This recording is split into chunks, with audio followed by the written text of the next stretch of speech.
let you know.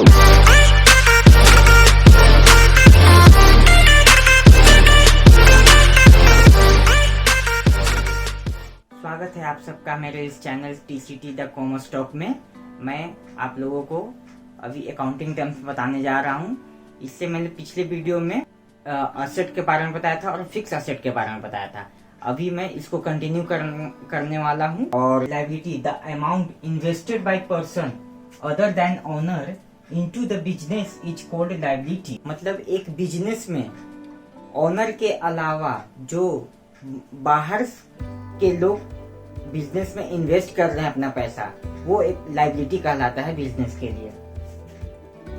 It is claim of outsider into the business liability are always payment on due date. और ये जो हमारे business में जो outsider पैसा लगाते हैं, फंड लगाते हैं हमारे बिजनेस में, उसे लायबिलिटी कहते हैं। और ये हमें एक निश्चित समय के बाद वापस लौटाना भी होता है। ठीक है, अब मैं इसे एक समझाता हूँ। एक एग्जांपल लेते हैं हम लोग। जैसे ये टाटा कंपनी है, ये टाटा कंपनी है। इस मान लेते हैं हम लोग कि इस टाटा कंपनी का जो मालिक है वो रतन टाटा है। मान लेते हैं, मानने में क्या जा रहा है, रतन टाटा है। और रतन टाटा ने ये जब टाटा कंपनी स्टार्ट किया था तो उसमें 20 लाख रुपए का इन्वेस्टमेंट किया था, 20 लाख रुपया। लेकिन ये इस कंपनी में जो प्रोडक्शन होता था वो हाई लेवल पे होता था, तो ये 20 लाख सफिशिएंट नहीं था। तो रतन टाटा ने क्या किए कि बैंक से जाकर और पैसे, बैंक में जाकर पैसे की डिमांड की और वहां से 30 लाख रुपए लोन के रूप में अपने बिजनेस में इन्वेस्ट कर दिए। और तब जाकर ये टाटा कंपनी अपने प्रोडक्शन को स्टार्ट कर दी। एग्जाम्पल, अब ये लायबिलिटी के क्या एग्जाम्पल है, तो बैंक लोन, क्रेडिटर जो सप्लायर से हम लोग गुड्स परचेज करके लेके आते हैं, तो उसको क्रेडिटर में हम लोग कन्वर्ट करते हैं, तो वो क्रेडिटर हो गया। बिल्स पेबल हो गया। फिर मोर्गेज लोन। अब ये मोर्गेज लोन क्या होता है? मोर्गेज लोन उसको कहते हैं जो एक बंधक कर्ज हो। जैसे कि हम अगर कहीं से 10 लाख रुपया अगर कर्ज के रूप में लिए हैं, तो उस 10 लाख के बदले में हम कोई अपना प्रॉपर्टी को उसके पास में जमा करके रखे हैं। जैसे कि अपने जमीन के कागज, अपने कोई व्हीकल का पेपर, ये सब उनके पास में हम लोग जमा कर दिए हैं और उसके बदले में हम लोगों ने लोन लिया है, वो मोर्गेज लोन हो गया। ओके, तो ये हो गया लायबिलिटी। हम जो बैंक से लोन लिए वो भी लायबिलिटी है। जो सप्लायर से गुड्स को परचेज करके लेके आए हैं एडवांस में, वो भी एक लायबिलिटी हो गया। और जो हम अपने प्रॉपर्टी को जमा करके उसके बदले में जो लोन लिए, वो भी हमारा लायबिलिटी हो गया। अब लायबिलिटी को हम लोग दो पार्ट्स में डिवाइड करते हैं। पहला नॉन करंट लायबिलिटी, दूसरा current liability. Liability can be divided 2 parts. First one is non current liability, second one is current liability. First one non current liability. इस नॉन करंट लायबिलिटी को हम लोग और 2 नामों से जानते हैं। पहला फिक्स असेट, फिक्स लायबिलिटी, और दूसरा लॉन्ग टर्म लायबिलिटी। ये नॉन करंट लायबिलिटी का 3 नाम हो गया: fix liability, long term liability, non current liability. Those liability which are payable after a period of more than 1 year from the end of accounting year.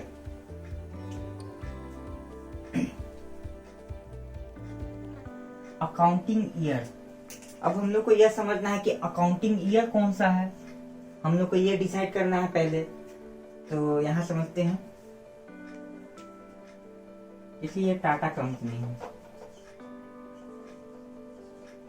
Tata company का ये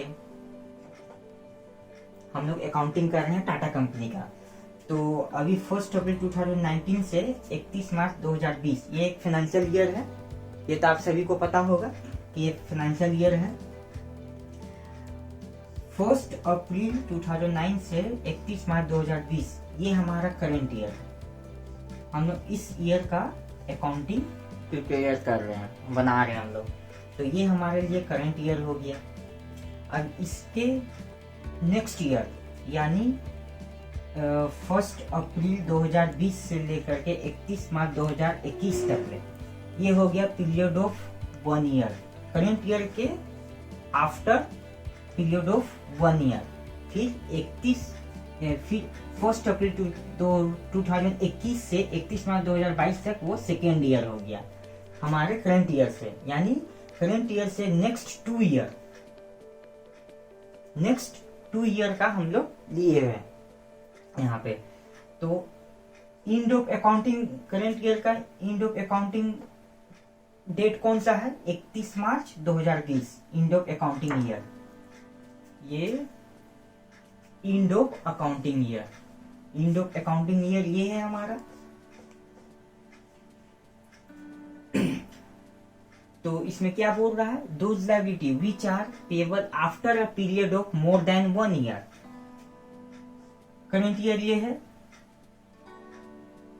इसके बाद जो नेक्स्ट ईयर है इसको अवॉइड करके, इसको छोड़ करके जो इसके नेक्स्ट जो ईयर है, इस ईयर में जो भी पेमेंट होने वाला है वो हमारा नॉन करंट लायबिलिटी है।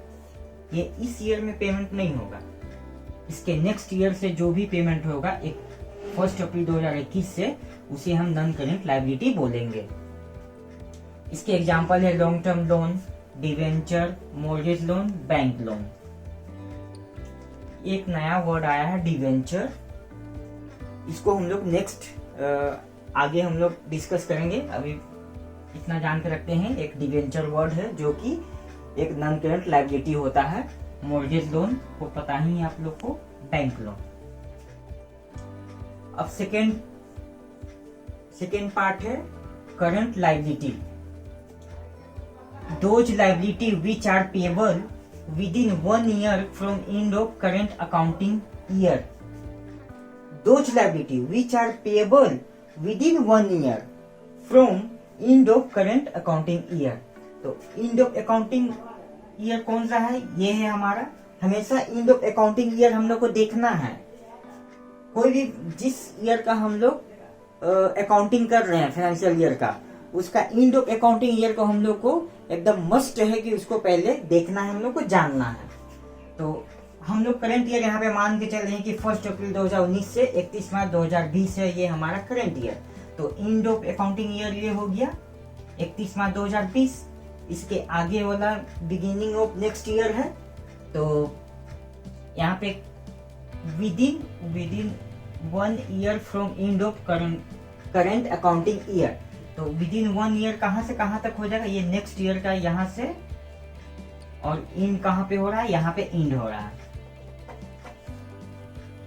तो विद इन 1 ईयर में जो पेमेंट करना रहेगा वो हमारा करंट लायबिलिटी हो जाएगा, और आफ्टर 1 ईयर पेमेंट होगा तो हमारा नॉन करंट लायबिलिटी हो जाएगा। ये मेन डिफरेंस है करंट लायबिलिटी और नॉन करंट लायबिलिटी के बीच में। ये मेन डिफरेंस है। करंट लायबिलिटी को विद इन 1 ईयर के अंदर पेमेंट करना होता है, और नॉन करंट लायबिलिटी को मोर देन 1 ईयर पेमेंट करना होता है। नॉन करंट लायबिलिटी का क्या क्या एग्जाम्पल हो जाएगा? तो पहला क्रेडिटर, जो कि हम लोग सप्लायर से गुड्स परचेज करके लेके आते थे, तो वो हमारा क्रेडिटर बनता था। तो ये क्रेडिटर हो गया। फिर बिल्स पेबल, क्रेडिटर ही हमारा बिल्स पेबल में कन्वर्ट होता था। एक्सपेंसेस पेबल, हमने जो भी करंट ईयर के दौरान जो भी गुड्स और सर्विसेज का बेनिफिट लिए हैं, उसका जो भी हम लोग को एक्सपेंस देना है वो पेबल होगा नेक्स्ट विद इन 1 ईयर के अंदर में। बैंक ओवरड्राफ्ट, ये क्या है? बैंक जो बिजनेस करते हैं उनको एक फैसिलिटी देती है कि यदि बिजनेस का जो अकाउंट है बैंक में, और उसके पास अगर 50,000 ही उसके अकाउंट में है, लेकिन उसको ये फैसिलिटी दी जाती है कि वो 10,000 मोर देन वो विथड्रॉ कर सकता है, तो वो बैंक ओवरड्राफ्ट कहलाता है। एजेंट होता है वो हमारा ओवरड्राफ्ट कहलाता है, एक तरह से कर्ज है, लोन है वो। हमारा नेक्स्ट पॉइंट है कैपिटल। कैपिटल कैपिटल किसको बोलेंगे हम लोग? कभी कोई बिजनेस स्टार्ट करता है उसमें कैपिटल किसको बोलेंगे? The amount invested bye owner into the business is called capital. जो भी बिजनेस स्टार्ट किया जाता है, जिस पर्सन ने अपनी इच्छा शक्ति से वो बिजनेस स्टार्ट किया है, उसको उस बिजनेस में पैसा लगाना होता है, तभी तो बिजनेस स्टार्ट होगा। तो जो भी वो पैसा लगाता है अपने खुद के पॉकेट से, तो वो उसका कैपिटल कहलाता है बिजनेस में। नेक्स्ट पॉइंट है drawings. It is the amount withdrawn और goods taken by the proprietor for the personal use. Drawings, वो ड्रॉइंग्स, ये वाला ड्रॉइंग्स नहीं जो कि हम लोग ड्रॉ करते हैं, कोई भी पिक्चर को, कोई भी इमेज को ड्रॉ करते हैं, वो वाला ड्राइंग नहीं है यहाँ पे। यहाँ का मीनिंग कुछ और है ड्राइंग्स का। यहाँ पे मीनिंग है ड्राइंग्स मतलब कि कोई भी प्रोप्राइटर है, जो बिजनेस का मालिक है, वो अपना सारा पैसा तो बिजनेस में लगा दिया। अब उसके घर में जो भी दैनिक जीवन में जो यूज होने वाले जो गुड्स है, जो भी जीवन यापन करने का जो भी साधन है, उसको जुटाने के लिए, उसको घर में लाने के लिए उसे भी पैसे की जरूरत है। वो पैसा कहाँ से लाएगा? वो तो कहीं काम नहीं करता है, वो कोई सर्विस भी नहीं कहीं करता है, वो तो अपना ही एक बिजनेस चला रहा है, तो पैसे की आवश्यकता पड़ती है, तो उसे पैसा अपने बिजनेस से ही निकालना होता है। लेकिन अगर वो बिजनेस से पैसा निकालता है तो उसको अकाउंटिंग लैंग्वेज में बोलते हैं ड्राइंग्स। वो बिजनेस से ड्राइंग्स कर रहा है, ठीक है। और वो ड्राइंग्स के रूप में या तो कैश हो सकता है या कोई गुड्स हो सकता है, दोनों ही हो सकता है, तो उसे हम ड्राइंग्स कहते हैं। Okay okay. Now next point 14, receipt. Receipt यानी प्राप्त करना, पैसा आना इन द बिजनेस। हमारे बिजनेस में, हम जो बिजनेस स्टार्ट किए हैं उसमें पैसा आना, यही सब बिजनेस का सबसे मोस्ट इम्पोर्टेंट पॉइंट है। क्योंकि बिजनेस लोग क्यों करते हैं? क्योंकि पैसा आएगा, प्रॉफिट होगा, हम बड़े आदमी बनेंगे, यही मोटिव रहता है हमारा बिजनेस करने का। तो सबसे मेन इम्पोर्टेंट पॉइंट है ये रिसिप्ट, पैसा आना। अब मान लीजिए कोई बिजनेस स्टार्ट किया और उसके बिजनेस में कोई पैसा आ ही नहीं रहा है, तो कैसा लगेगा?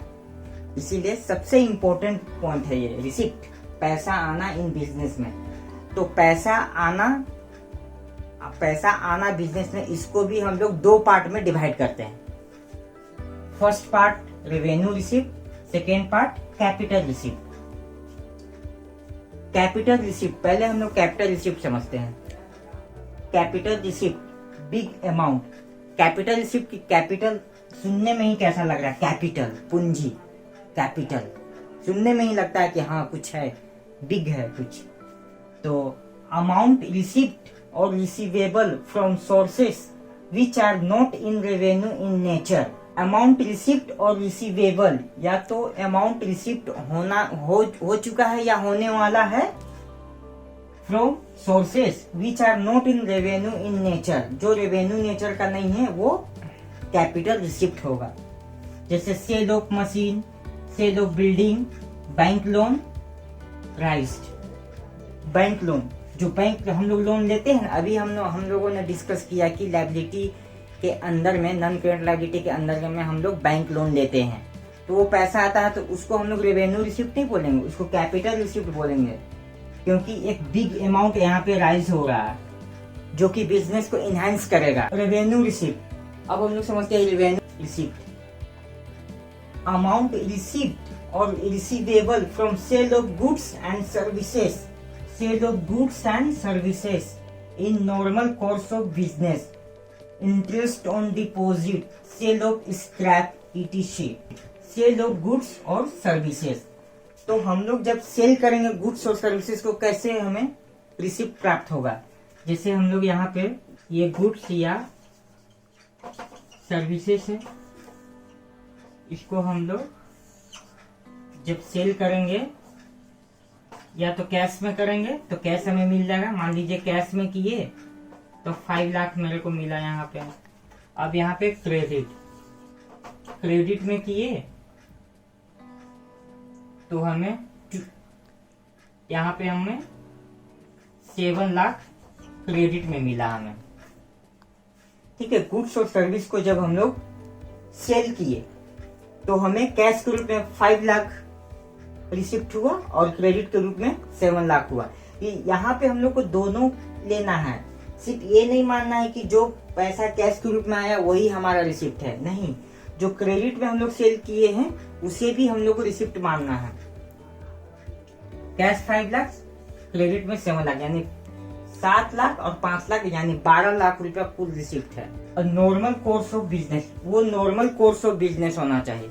ये नहीं कि हम हमारे बिजनेस का कोई एक पार्ट है, मशीन का कोई पार्ट है, उसको हम लोग बेच दिए तो वो हमारा रेवेन्यू नहीं, वो रेवेन्यू नहीं हुआ, वो नॉर्मल कोर्स ऑफ बिजनेस नहीं है। हम लोग का मशीन बेचना ये कोर्स ऑफ बिजनेस नहीं है। हम लोग कुछ गुड्स और सर्विसेज को बेचना हमारा नॉर्मल कोर्स ऑफ बिजनेस है, यानी नॉर्मल कोर्स ऑफ बिजनेस को ध्यान में रखना है।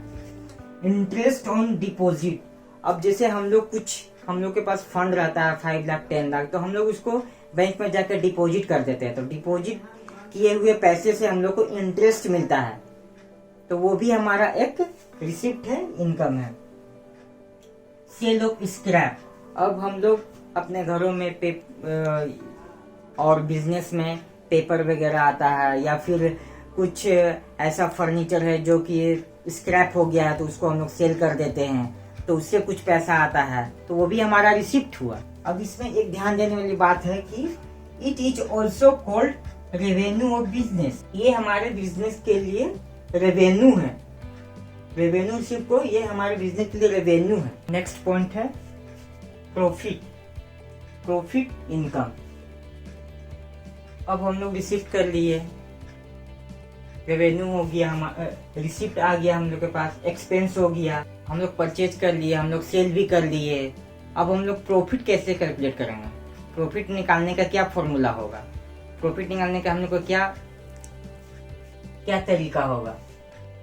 तो प्रॉफिट निकालने के लिए हम लोग को रेवेन्यू माइनस एक्सपेंसेस, मतलब जितना हम लोग के पास रेवेन्यू आया है बिजनेस के द्वारा, जो नॉर्मल कोर्स ऑफ बिजनेस किए हैं उसके द्वारा हम लोगों के पास कितना रेवेन्यू आया है और हम लोगों ने कितना खर्चा किया है, जैसे कि परचेज करने में, या फिर कुछ रेंट है, या फिर किसी का एम्प्लॉय को हम लोग रख के काम करवाए हैं उसका, वो सब का कितना खर्चा है, ये सारा चीज मिला करके उसको माइनस कर देंगे तो हमारा प्रॉफिट आएगा, प्रॉफिट निकलेगा। प्रॉफिट निकालने का दूसरा तरीका है revenue receipt minus revenue payment या एक्सपेंडिचर। एक नोट है जो लिख लीजिएगा आप लोग, more calculating profit of the business we do not consider capital receipt and capital expenditure. For calculating profit of the business we do not consider capital receipt and capital expenditure. ये capital receipt और capital expenditure. Capital receipt क्या है, जो हम लोग का जो revenue receipt नहीं है, रेवेन्यू रिसिप्ट के अलावे जो भी है वो कैपिटल रिसिप्ट है। कैपिटल एक्सपेंडिचर क्या है, जिसमें हम लोग फिक्स असेट ये सब खरीदते हैं, नॉन करंट असेट जो हम लोग खरीदते हैं वो सब कैपिटल एक्सपेंडिचर। तो वो सब को कंसीडर हम लोग को नहीं करना है प्रॉफिट निकालने में। क्यों नहीं करना है, क्योंकि ये दोनों का बेनिफिट हम लोगों को फ्यूचर में मिलता है, फ्यूचर में हम लोग लेते हैं, इसलिए ये दोनों को कंसीडर नहीं करते हैं। और प्रॉफिट और इनकम हम लोग करेंट अकाउंटिंग ईयर के हिसाब से हम लोग निकालते हैं। एग्जाम्पल हम लोग देखते हैं, sale of goods 7 lakh, 7 lakh का हम लोग सेल ऑफ गुड्स किए हैं। परचेज ऑफ गुड्स 2 लाख का किए हैं। अब हम लोग सोल्यूशन निकालते हैं, प्रॉफिट कितना हम लोग कमाए, तो रेवेन्यू क्या हुआ, सेल ऑफ गुड्स ये हमारा रेवेन्यू है, परचेज ऑफ गुड्स ये हमारा एक्सपेंसेस है, खर्चा है। तो 7 लाख रेवेन्यू आया, 2 लाख का खर्चा आया, यानी 5 लाख का प्रॉफिट हो गया। अब दूसरा एक एग्जांपल लेते हैं हम लोग, एग्जांपल 2। इसमें वर्ड्स पे ध्यान दीजिएगा, यहाँ पे हम लोग वर्ड्स कैसा लिखे हैं और यहाँ पे वर्ड्स हम लोग कैसा लिखे हैं। इस वर्ड्स पे आप लोग को मास्टरी करना है, वर्ड्स आप लोग को जानना है, समझना है अकाउंटिंग लैंग्वेज, तभी आप सही से क्वेश्चन को बना पाएंगे, अन्यथा आप क्वेश्चन को डील नहीं कर पाएंगे सही से। अब यहाँ पे लिखेंगे cash cell, cash cell 2 lakh का, क्रेडिट सेल 1 लाख का। कैश सेल मतलब सेल हम लोग सेल 2 तरीके से कर सकते हैं, एक कैश के रूप में, दूसरा क्रेडिट के रूप में। तो दोनों के रूप में यहाँ पे हम लोग किए हैं, एक 2 लाख का, एक 1 लाख का है, तो 3 लाख हो गया। तो ये हमारा क्या हो गया, रेवेन्यू रिसिप्ट हो गया ये हम लोग का, 2 लाख 1 लाख यानी 3 लाख रेवेन्यू हो गया। अब हम लोग एक्सपेंस कितना किए हैं, तो परचेज किए हैं 50,000 का, उसमें हम लोग का कैश गया। रेंट हम लोग पे किए 50,000, तो उसमें 50,000 हम लोग के पास से कैश चला गया। तो 50-50 1 लाख हो गया एक्सपेंसेस, यानी हम लोग का प्रॉफिट आया 2 लाख रुपीज। तो आप यहाँ पे ध्यान दे सकते हैं कि वर्ड्स का कैसे इस्तेमाल होता है। इसी तरीके से आपका जो भी क्वेश्चन बनेंगे वो वर्ड्स के अकॉर्डिंग चेंज करके आप लोग को दिया जाएगा, तो आप लोगों को उससे घबराना नहीं है। ओके, हमारा नेक्स्ट पॉइंट है लॉस।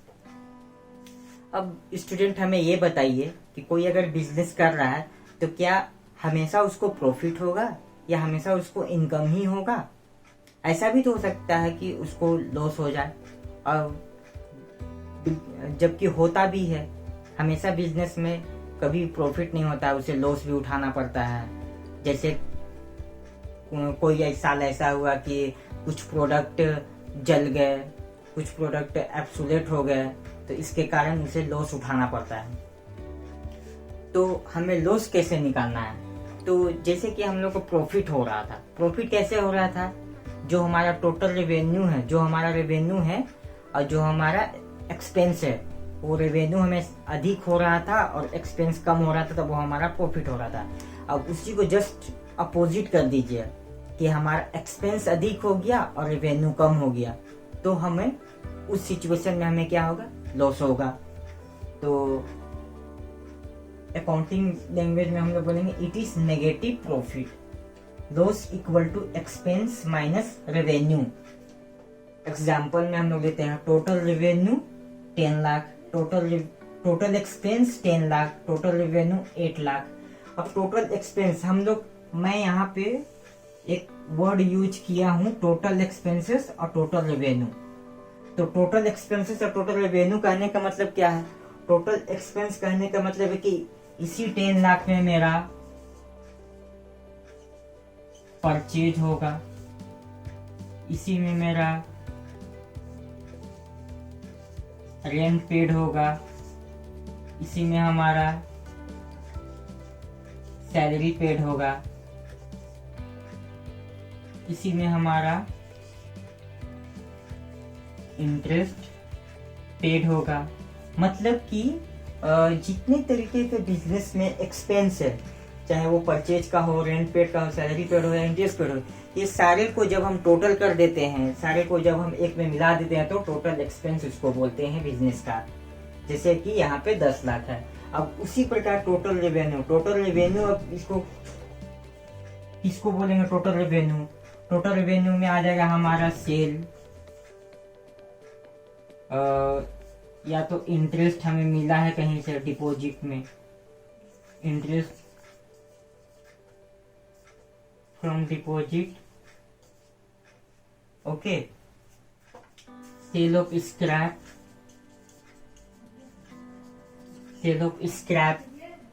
ये तीनों के थ्रू हम लोग को टोटल रेवेन्यू आया हमारे बिजनेस में 8 लाख का। तो जब टोटल एक्सपेंस और टोटल रेवेन्यू हमें पता है तो हम लॉस निकाल सकते हैं। Loss equal to expense minus revenue, 10 lakh minus 8 lakh equal to 2 lakh, यानी 2 लाख रुपए का हम लोग को इस अकाउंटिंग पीरियड में हमें लॉस हो गया, हम लोग ये बोलेंगे। Okay student, that was my time. आज हम लोग जो भी पॉइंट को डिस्कस किए हैं उसको एक बार अपने घर में रिवीजन कीजिए और उससे रिलेटेड जो भी आपके बुक्स में 11th के बुक्स में जाइए और उसमें कुछ क्वेश्चन मिलेंगे आपको, वहां आप जा करके कुछ क्वेश्चन को सोल्व करने की कोशिश कीजिए, कुछ समझने की कोशिश कीजिए कि आप अकाउंटिंग लैंग्वेज को समझ पा रहे हैं कि नहीं। और फिर किसी प्रकार की कोई परेशानी होती है तो मेरे जो प्रीवियस वीडियो है उनका भी लिंक मैं डिस्क्रिप्शन में दे दूंगा, आप जाकर के वहां पे देख लीजिए और दोबारा उन वीडियो को रिवीजन कर लीजिए और क्वेश्चन को सोल्व करने की कोशिश कीजिए। और इससे भी नहीं होता है तो आपको कोई प्रॉब्लम होती है तो प्लीज हमें कमेंट करके बताएं कि हमें कौन से पॉइंट पे हमें प्रॉब्लम हो रही है, तो मैं उसको फिर से आपको समझाने की कोशिश करूंगा। अगर थोड़ी सी भी आपको समझ में आई होगी हमारे वीडियो से तो कृपया करके चैनल को सब्सक्राइब कर दीजिए और वीडियो को लाइक कर दीजिए। Okay, thank you.